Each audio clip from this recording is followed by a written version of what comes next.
उत्तर प्रदेश में मायावती की वापसी होने वाली है। मायावती दोबारा सत्ता में आने वाली है। यह खबर सुनने में आपको भले अजीब लग रही होगी, लेकिन ये 100% सच होने वाला है। उत्तर प्रदेश की राजनीति में इस वक्त जो हलचल है वो मामूली नहीं है। ये सिर्फ एक संभावित गठबंधन की चर्चा नहीं है, बल्कि सत्ता की पूरी दिशा बदलने वाली खबर है। खबर है असदुद्दीन ओवैसी मायावती एक मंच पर आने वाले हैं। अगर ऐसा हुआ तो यूपी की सियासत वैसी नहीं रहेगी जैसी अब तक दिखाई दे रही थी। ये वही यूपी है जहां सरकार भावनाओं से नहीं बल्कि नंबर से बनती है, और इस वक्त नंबर एक खतरनाक शक्ल ले रहा है। उत्तर प्रदेश की आबादी का गणित बिल्कुल साफ है।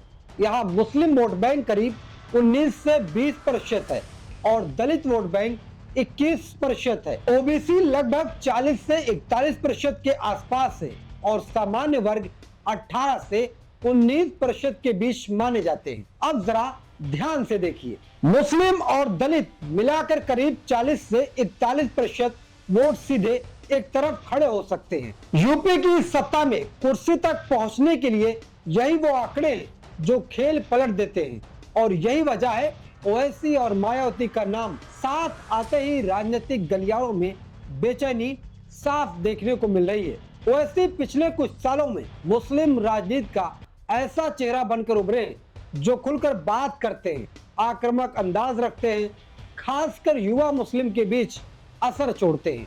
दूसरी तरफ मायावती, जिनका दलित वोट बैंक आज भी सबसे भरोसेमंद माना जाता है। उनका वोट ना सोशल मीडिया पर शोर करता है, ना सड़कों पर नारेबाजी करता है, लेकिन चुनाव वाले दिन लाइन में लगकर वोट जरूर करता है। अगर इन दोनों ताकतों का वोट ट्रांसफर सही तरीके से हुआ तो कई सीटों पर मुकाबला शुरू होने से पहले खत्म हो जाएगा। इस पूरे समीकरण का सबसे बड़ा झटका अगर किसी को लगने वाला है तो वो है अखिलेश यादव।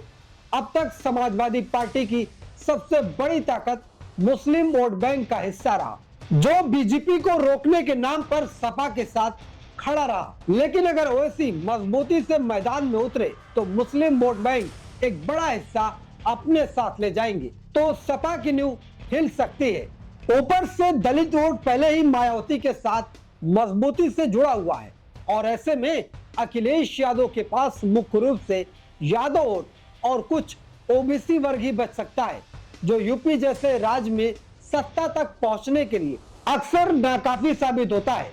और यही कारण है कि कई सीटों पर समाजवादी पार्टी दूसरे नहीं बल्कि तीसरे नंबर की लड़ाई पर दिखाई देती है। अब बात करते हैं बीजेपी की, क्योंकि हर राजनीतिक हलचल का केंद्र आखिरकार वही होती है जो पहली नजर में ओवैसी और मायावती का गठबंधन बीजेपी के लिए खतरे की घंटी लगती है। लेकिन राजनीति सीधी रेखा में नहीं चलती। अगर ओवैसी सिर्फ मुस्लिम वोट काट सकते हैं और मायावती अपनी पुरानी चमक से पूरी तरह वापसी करती है, तो इसका सीधा फायदा भारतीय जनता पार्टी को मिलेगा।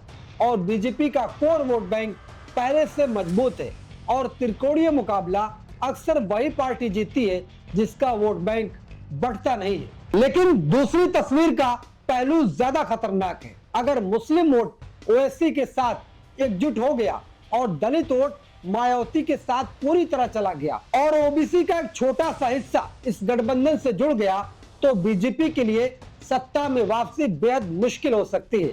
और तब चुनाव सिर्फ बीजेपी नाम विपक्ष नहीं रहेगा, बल्कि सीधा बीजेपी बनाम मायावती का मुकाबला बन सकता है, जहां हर सीट पर सिर्फ कांटे की टक्कर होगी। सबसे दिलचस्प सवाल बस यही है, क्या मायावती एक बार फिर सत्ता की कुर्सी तक पहुंच सकती है?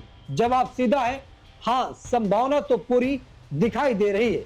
इतिहास गवाह है, जब भी दलित एकजुट होकर किसी दिशा में जाता है तो उसके साथ दूसरा वर्ग खुद ब खुद जुड़ता हुआ चला जाता है, तो नतीजा सत्ता में बड़ा परिवर्तन देखने को मिलता है। 2007 में भी बहुत शोर नहीं था, बहुत बड़े बड़े वादे नहीं थे, लेकिन वोट पड़ा, सरकार बन गई। आज अगर वही खामोश वोट फिर से सक्रिय हुआ और मुस्लिम समर्थन मिल गया, तो मायावती की वापसी सिर्फ कल्पना नहीं बल्कि एक हकीकत में बदल जाएगी। ये पूरा घटनाक्रम यूपी की राजनीति को दो ध्रुव से निकालकर तीसरे ध्रुव में बांटता हुआ नजर आ रहा है। एक तरफ बीजेपी, दूसरी तरफ समाजवादी पार्टी और तीसरे रूप में ओवैसी मायावती का गठबंधन। ऐसे में मुकाबले में जीत उसी की होती है जो सबसे कम नुकसान झेलता है और सबसे ज्यादा नुकसान सपा का होता हुआ दिखाई दे रहा है।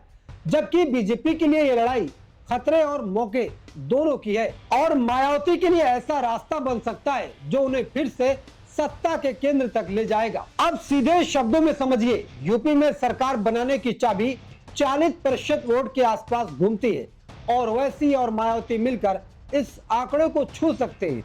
अगर ऐसा हुआ तो अखिलेश यादव की राजनीति सबसे ज्यादा दबाव में आएगी और बीजेपी को अपनी रणनीति नए सिरे पर बनानी पड़ेगी और मायावती एक बार फिर उस कुर्सी तक पहुंच सकती है जिसकी लोग आजकल चर्चा कर रहे हैं। क्योंकि एमआईएम के प्रदेश अध्यक्ष शौकत अली ने एक बड़ा बयान दिया है जिसकी वजह से यह साफ हो गया है कि मायावती और ओवैसी का यूपी में गठबंधन होने वाला है। अगर ऐसा हो गया तो सच में मायावती के लिए उत्तर प्रदेश की कुर्सी बेहद आसान होगी।